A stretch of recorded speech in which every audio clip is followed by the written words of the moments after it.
Praise to the lord. ఈరోజు దేవుడు మనకిచ్చినటువంటి వాగ్దానం ఏంటంటే, మార్కు సువార్త 11వ అధ్యాయము 25వ వచనం.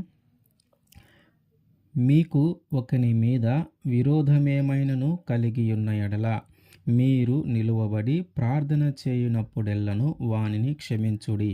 ఆమేన్.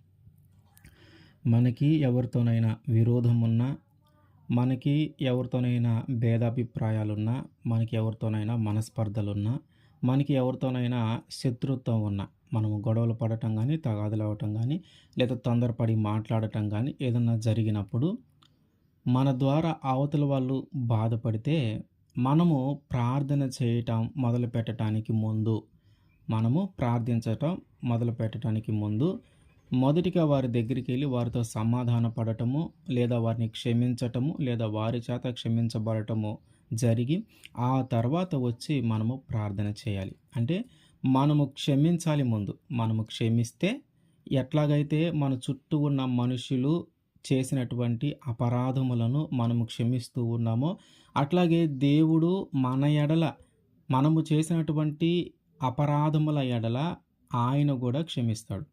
అంటే మన చుట్టూ ఉన్న మనుషులు చేసినటువంటి పొరపాట్లను మనము క్షమించినప్పుడు, మనము చేసిన పొరపాట్లను మన దేవుడు క్షమిస్తాడు. మనము క్షమించకపోతే ఆయన కూడా క్షమించడు. మన ఇతరులు, మన చుట్టుపక్కల వాళ్ళు చేసినటువంటి తప్పులను మనము క్షమించలేకపోతే, మనము చేసినటువంటి తప్పులను కూడా ఆయన క్షమించడు. అందుకని ఆయన ఏమంటూ ఉన్నాడంటే, మీకు ఎవరి మీదైనా విరోధం ఉంటే, మీకు ఎవరి మీదైనా కోపం ఉంటే, మీకు ఎవరి మీదైనా ద్వేషం ఉంటే, మీరు మొదట వారిని క్షమించి ఆ తర్వాత ప్రార్థన చేయి. నువ్వు వారిని క్షమించకుండా నీ హృదయంలో వారి మీద ద్వేషం ఉంచుకొని, నీ హృదయంలో వారి మీద కోపం ఉంచుకొని, నీ హృదయంలో వారి మీద మనస్పర్ధలు ఉంచుకొని, నువ్వు మోకాళ్ళేసి ఎంతగా ప్రార్థన చేసినాను అది దేవుడు దాన్ని అంగీకరించడు. అంటే నువ్వు వారి తప్పులు క్షమించినప్పుడు ఆయన కూడా నీ తప్పులు క్షమించడు. మనం ప్రార్థన చేసి మనం అడిగేది దాదాపుగా మన పాపములను క్షమించమనే. మనము ఏదో ఒకటి మన అవసరాలను బట్టి మనం అడుగుతూ ఉంటాం, కానీ అవన్నీ కూడా వాటిలో కొన్ని మన పాపములతో ముడిపడి ఉన్నాయి.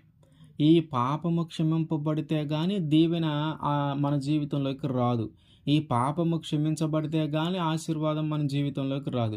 ఇప్పుడు ఈ పాపము క్షమింపబడాలంటే నీ ఎడల ఎవరైనా పాపము చేసి ఉంటే, నీ ఎడల ఎవరైనా తప్పు చేసి ఉంటే, నీ ఎడల ఎవరైనా కోపము పుట్టించేలాగా చేసి ఉంటే నువ్వు వారిని క్షమించాలి. నువ్వు వారిని క్షమించినప్పుడు ఆయన నీ పాపమును, నువ్వు చేసిన తప్పును కూడా ఆయనే క్షమిస్తాడు. కనుక ఈ రావాల్సినటువంటి ఆశీర్వాదము అప్పుడు వస్తుంది. అంటే మనము ప్రార్థన చేయటానికి ముందే ఎవరితో విరోధం ఉన్ననో, ఎవరితో ద్వేషం ఉన్ననో, ఎవరి మీద పగ ఉన్ననో, ఎవరితో కలహం ఉన్ననో వారిని మొదటగా మనము క్షమించాలి. మనము వారిని మొదటిగా క్షమించి ఆ తర్వాత మనము ప్రార్థన చేయాలి. అప్పుడు యేసుక్రీస్తు వారు మన పాపములను క్షమించి మన జీవితంలో జరగబోయే మేలును ఆయన జరిగిస్తాడు. అయితే చాలామంది కూడా ఎదుటివారిని క్షమించలేని స్థితిలో ఉంటూ ఉన్నారు. ఎదుటివారిని వీరిని క్షమించలేము అనే స్థితిలోనే ఉంటూ ఉన్నారు. కానీ వారిని ఒకసారి క్షమిద్దాం, వారిని ఒకసారి క్షమిస్తే వాళ్ళ జీవితం ఏమన్నా మారుతుందేమో, వాళ్ళ యొక్క ప్రవర్తన ఏమైనా మారుతుందేమో అని ఆలోచించే పరిస్థితిలో ఉండట్లేదు. ఎందుకంటే ఒక అవకాశం ఇద్దాము, ఒక ఛాన్స్ ఇద్దాము. ఇదిగో ఇప్పుడు నా ఎడల ఒక తప్పు చేశాడు, సరే ఈ ఒక్కసారి చూద్దాం, రెండోసారి ఏమన్నా మారుతాడేమో, రెండోసారి ఈ తప్పు జరగకుండా చూసుకుంటాడేమో అని మనము వారికి అవకాశం ఇచ్చే పరిస్థితుల్లో మనము ఉండట్లా. మనము ఒకటి జరిగినప్పుడు దాన్ని క్షమించలేకపోతా ఉన్నాం. కానీ యేసుక్రీస్తు వారు మన ఎడల మనము తప్పు చేసిన వెంటనే మనల్ని శిక్షించట్లా. మనము పాపం చేసిన వెంటనే మన మీదకి ఆ శిక్ష రావట్లా. ఎందుకంటే ఆయన మనల్ని క్షమిస్తూ ఉన్నాడు. ఇంకొక అవకాశం ఇద్దాం, ఈసారి మారతాడేమో, ఈసారి తప్పు చేయకుండా జాగ్రత్త పడతాడేమో, ఈసారి ఆ పాపము చేయకుండా జాగ్రత్త పడతాడేమో అని యేసుక్రీస్తు వారు మనకు అవకాశం ఇస్తూ ఉన్నాడు. వెంటనే శిక్షించకుండా, పాపము చేసిన వెంటనే మన మీదకి శిక్ష రాకుండా ఆ తప్పు చేసిన వెంటనే మన మీద కోప్పడకుండా, ఆ తప్పు చేసిన వెంటనే మన మీదకి దానికి సంబంధించిన శిక్ష మన మీదకి రాకుండా ఆయన ఆగుతున్నాడు.